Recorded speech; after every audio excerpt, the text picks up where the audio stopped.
तो अभी आप प्रिंसिपल खान साहब को सुन रहे थे। उन्होंने फाउंडेशनल लिटरेसी के ऊपर डिटेल में बात की और उन्होंने न्यूमरेसी को भी टच किया। जो शिक्षा सप्ताह के अंदर जो आज का वेबिनार हो रहा है FLN के ऊपर, इस पे अभी मुझे मौका मिला है कि मैं न्यूमरेसी के ऊपर बात करूं। तो आई होप कि हम सब लोग इस वेबिनार के एंड में फाउंडेशनल लिटरेसी और न्यूमरेसी को ठीक से समझ पाएंगे और न्यूमरेसी की जो ज़रूरत है उस पर ज़रूर फोकस करेंगे। क्वेश्चन ये है कि why foundational literacy and numeracy, क्या ज़रूरत पड़ी? जब एक सर्वे 2019 में आया, उसमें देखा गया कि देश एक क्राइसिस से गुजर रहा है। 5 करोड़ बच्चे ऐसे हैं जो स्कूल में जाने के बाद भी उनको बेसिक रीडिंग राइटिंग स्किल्स नहीं आती हैं, बेसिक ऑपरेशंस मैथमेटिक्स के नहीं आते हैं। तो उनको ध्यान में रखते हुए एक इनिशिएटिव लिया गया। निपुण भारत के पूरे देश के अंदर ये इनिशिएटिव चलाया जाएगा कि हम बच्चे जो रीडिंग करे वो विद अंडरस्टैंडिंग करे और उसकी प्रोफिशिएंसी होनी चाहिए रीडिंग विद अंडरस्टैंडिंग। और देन न्यूमरेसी जो है उसकी भी समझ होनी चाहिए। जब फाउंडेशनल स्टेज पे ये दोनों चीज़ें बच्चे की लिटरेसी और न्यूमरेसी स्ट्रांग हो जाएंगी तो फ्यूचर ईयर्स की एजुकेशन उसके लिए कोई मुश्किल नहीं हो। आज इसी बात पे हम लोग बात करने जा रहे हैं, फाउंडेशनल लिटरेसी एंड न्यूमरेसी के ऊपर। तो इसमें आज का जो एजेंडा रहेगा उसमें हम लोग बात करेंगे what is FLN, what is crisis, what an effective crisis leader does, how to prepare for pedagogy, what are the activities of FLN and how organization can learn and grow from crisis। तो FLN क्या है, numeracy क्या है, इसके ऊपर पूरी detail बात होने जा रही है। तो अर्ली एजुकेशन में देखा गया है कि क्राइसिस है इस वक्त, बच्चे नंबर सेंस ही नहीं समझ पा रहे हैं। नंबर्स को वो पढ़ लेते हैं as a literacy, as a language, वो नंबर 1 2 3 नंबर नेम उनको पता चल जाते हैं, बट 1 2 3 4 5 जैसे करते हुए 4 नंबर तो पढ़ लिया, नंबर नेम पता लग गया, 4नेस नहीं समझ आ रहा है कि 4नेस होता क्या है, 4 किस चीज़ के लिए है। ये नंबर जो है वो सेंस कब बनाता है, नंबर को एसोसिएट कैसे हम कंक्रीट ऑब्जेक्ट के साथ करें और एसोसिएट करने के बाद नंबर क्या चीज़ देता है। नंबर किसके लिए हम यूज़ करते हैं? जनरली हम नंबर्स को गिनने के लिए, गणना के लिए यूज़ करते हैं, नंबर को लेवलिंग के लिए यूज़ करते हैं, नंबर को यानी लेवलिंग मीन्स नेमिंग के लिए भी यूज़ करते हैं, और नंबर को मेजरमेंट के लिए भी यूज़ करते हैं, और नंबर को आइडेंटिफिकेशन के लिए भी यूज़ करते हैं। बट जब फाउंडेशनल स्टेज पे बच्चा जब पढ़ता है तो उस वक्त नंबर गणना के लिए ही यूज़ किया जाता है, और पढ़ाने वाला कभी कभी उस नंबर को गणना की बजाय मेजरमेंट के लिए यूज़ कर देता है, जो बच्चे के लिए कन्फ्यूजन क्रिएट करता है और जो लर्निंग क्राइसिस बन जाता है बच्चे के लिए। और जो लेटर ऑन उसके लिए नंबर जो है वो एक ऐसी चीज़ आ जाती है कि जो उसको लगता है कि ये तो होस्ट लाइक चीज़ है, इसकी समझ ही नहीं आ रही है, वो हमको समझना है। जैसे नंबर जो होता है वो independent of shape, colour, size होता है। अब हमें किसी का 1नेस 2नेस बताना है कि जैसे हमारी 2 आंखें हैं तो 2 आइज का यानी 2 का आइज के साथ एसोसिएशन होना, 1 नोज के साथ एसोसिएशन होना, ये बच्चे को समझ आना चाहिए। और बच्चे को ये भी पता होना चाहिए कि number independent of colour, shape, size किसी पे डिपेंड नहीं है, नंबर इंडिपेंडेंट चीज़ है और नंबर सिर्फ गणना के लिए है। जैसे एग्जाम्पल के लिए हम एक चूहा ले लेते हैं और एक हाथी ले लेते हैं, कहीं बच्चा इन दोनों का कंपैरिजन ना करने लग जाए और चूहा छोटा है और चूहे वाला 1 छोटा है, हाथी वाला 1 बड़ा है, उसके दिमाग में ये ना आना शुरू, बल्कि दोनों गिनती में बराबर है, गिनती में चूहा भी एक है और हाथी भी। ये बात बच्चे को समझ आनी चाहिए। उसके लिए बच्चे को अच्छी खासी प्रैक्टिस की ज़रूरत होती है और उससे पहले प्री नंबर सेंस बच्चे को होनी चाहिए। तो पेडागोजी जो हम बच्चों को न्यूमरेसी पढ़ाने के लिए इस्तेमाल करेंगे वो प्ले वे होनी चाहिए और एक्सपीरियंशियल लर्निंग, यानी कि बच्चा पहले एक्सपीरियंस गेन करे, एक्सपीरियंस गेन करने के बाद वो लैंग्वेज को डेवलप करे, लैंग्वेज को डेवलप करने के बाद वो सिंबल्स पे आए, पिक्चर्स पे आए, सिंबल्स पे आए, ये एक हायरार्की में होना चाहिए। तो एक्सपीरियंशियल, बगैर एक्सपीरियंस के बच्चे को कोई लर्निंग नहीं करवाई जानी चाहिए। तो उसके लिए रिसोर्सेज जो हैं वो लोकली अवेलेबल रिसोर्सेज का यूज़ किया जाना चाहिए। फॉर्मेटिव असेसमेंट होने चाहिए। उसका मैथमेटिकल थिंकिंग बहुत ज़रूरी है। मैथमेटिक्स पढ़ाते टाइम मैथमेटिकल थिंकिंग को डेवलप करना। अब सवाल आता है, कभी कभी लोग पूछते हैं मैथमेटिकल थिंकिंग कौन सी थिंकिंग होगी जी?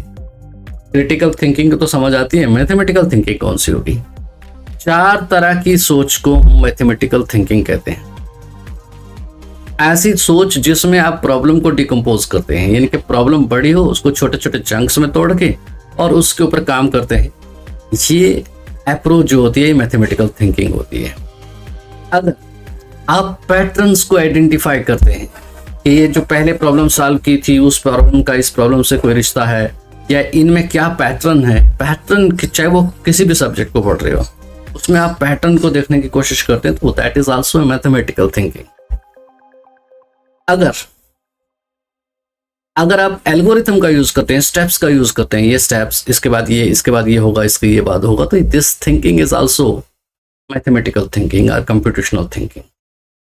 और अगर आप किसी चीज को मतलब जो क्लियर नहीं है और उसको जानने की कोशिश करते हैं, क्लियर नहीं है, एब्स्ट्रैक्शंस है उसमें, तो एब्स्ट्रैक्शंस वाली चीज को मतलब कोई स्टेटमेंट लिखी हुई है उसमें बात क्लियर नहीं लिखी हुई है, उस एब्स्ट्रैक्शंस को अगर आप जान लेते हैं, जो चीज अननोन है और वो पता कर लेते हैं, पूरी तरह से स्टेटमेंट में गिवन नहीं थी, that is also mathematical thinking. जैसे सपोज यहां पर कहा गया कि 25 नोटबुक की कीमत 25 रुपए, और ये नहीं बताया गया था एक नोटबुक की कितनी है, और फिर पूछा गया था 10 नोटबुक की बताओ कितनी होगी।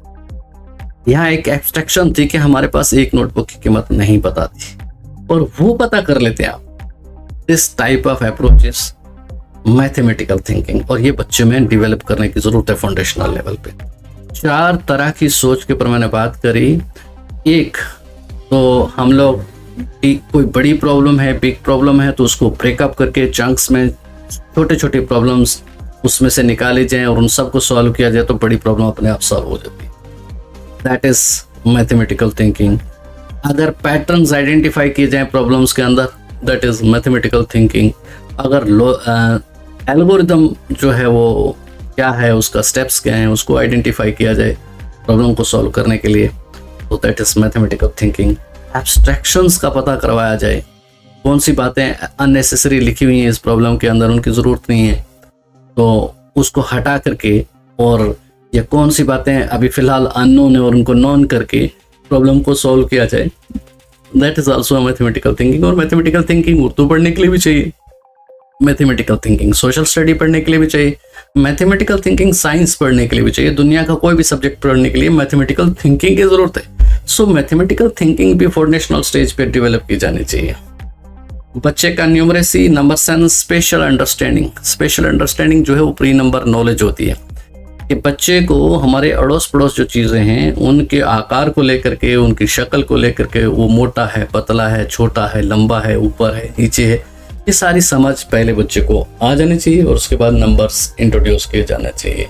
हमारा करिकुलम जो डेवलप हुआ है NCF ECCE, तो वो इसी बेस पे डेवलप हुआ है, तो उसी के तरीके से हम लोगों को आगे बढ़ना चाहिए। फाउंडेशनल लिटरेसी को मैं सिर्फ टच करूंगा, क्योंकि लिटरेसी को हम न्यूमरेसी से इग्नोर नहीं कर सकते। तो बच्चा जब भी पढ़े, रीडिंग फॉर जॉय और reading with comprehension. Reading is comprehension, उसको समझ आना चाहिए वो पढ़ क्या रहा है, जब समझ आएगी तभी मजा आएगा। Listening and speaking with comprehension, जो सुने और बोले उसकी भी अंडरस्टैंडिंग होनी चाहिए उसको, और जो बच्चा लिखे उसमें उसका एक्सपीरियंस रिफ्लेक्ट होना चाहिए। तो ये फाउंडेशनल लिटरेसी के अंदर हमको ध्यान रखना है। बच्चा काउंटिंग में कॉम्पिटेंट हो, उसको डिफरेंट ऑब्जेक्ट के साथ काउंटिंग करवाई जानी चाहिए, और होमोजीनियस, हेटेरोजीनियस, हर तरह के ऑब्जेक्ट के साथ उसको with different colours, shapes counting करवाई जानी चाहिए, सो दैट कहीं बच्चा ये ना समझ ले कि काउंटिंग सिर्फ होमोजीनियस ऑब्जेक्ट की होती है, या काउंटिंग सिर्फ हेटेरोजीनियस की होती है, तो वो बच्चे को डिफरेंट कॉम्पिटेंट बना देना है हमको काउंटिंग में। उसके लिए उसको टाइम एंड स्पेस मिलना चाहिए और एक्सपीरियंशियल मेथड से उसको करवाया जाना चाहिए। नंबरनेस की उसको समझ आनी चाहिए, जैसे 3 क्या है, 4 क्या है, ये नंबरनेस क्या है, उसको एसोसिएट किया जाना चाहिए नंबर्स को।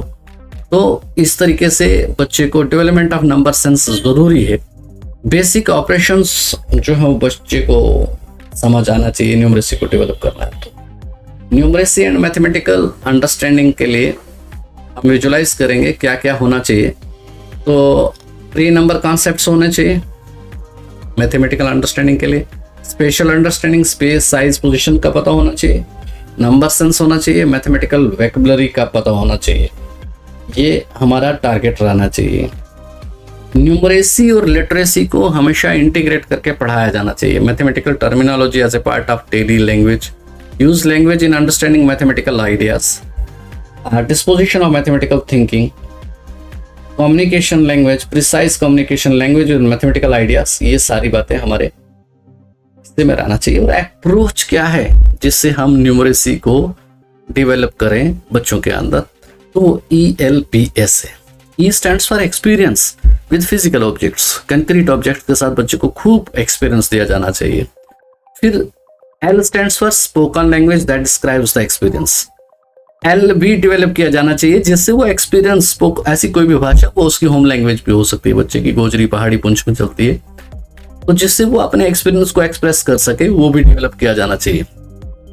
पिक्टोरियल रिप्रेजेंटेशन भी बच्चे को आनी चाहिए। पिक्टोरियल के बाद सिंबल्स पे जाना चाहिए और ना कि डायरेक्ट सिंबल्स पे जाए। हम पहली 3 चीजों को, जनरल प्रैक्टिस जो है, इन पहली 3 चीजों को इग्नोर करके सिंबल से ही सीधा मैथ शुरू किया जाता है। यानी एक्सपीरियंस पे कोई ध्यान नहीं दिया जाता है, स्पोकन लैंग्वेज पे कोई ध्यान नहीं दिया जाता है, और पिक्चर्स पे भी कोई खास ध्यान नहीं दिया जाता है। कई जगह पे पिक्चर्स पे ध्यान दिया जाता है, पहली 2 छोड़ दी जाती है, तो कई जगह पर पहली 3 छोड़ दी जाती है, सीधा सिंबल से बात शुरू हो जाती है। तो ऐसे में इस अप्रोच से बच्चों को मैथ से नफरत हो जाती है और बच्चों को मैथ्स पसंद नहीं आता है और अच्छा नहीं लगता है, और बच्चे मैथ्स को राइट फ्रॉम फाउंडेशनल स्टेज से ही नफरत करना शुरू हो जाते हैं। दैट इज वाई कि मैथमेटिक्स से लोग भाग रहे हैं, यही कारण है। तो अब बच्चों को फाउंडेशनल स्टेज पे उनका हेल्थ एंड वेलबींग का भी ध्यान रखा जाना चाहिए। ये तो हमारा हिस्सा बनता है। 1-to-1 ट्यूटोरिंग रहनी चाहिए। तो इसमें ई-बुक्स, कंटेंट, कोर्सेज, ई-लाइब्रेरी वगैरह का तो हिस्सा रहेगा ही। असेसमेंट कैसा हो वो मैंने आपको क्लियरली बताया। आई होप कि आज के इस सेशन में हमको जो फाउंडेशनल लिटरेसी और न्यूमरेसी के बारे में मैंने डिस्कस किया है, आप इस पे जो भी क्वेश्चन होंगे वो आप जरूर डालेंगे। Thank you, have a nice day.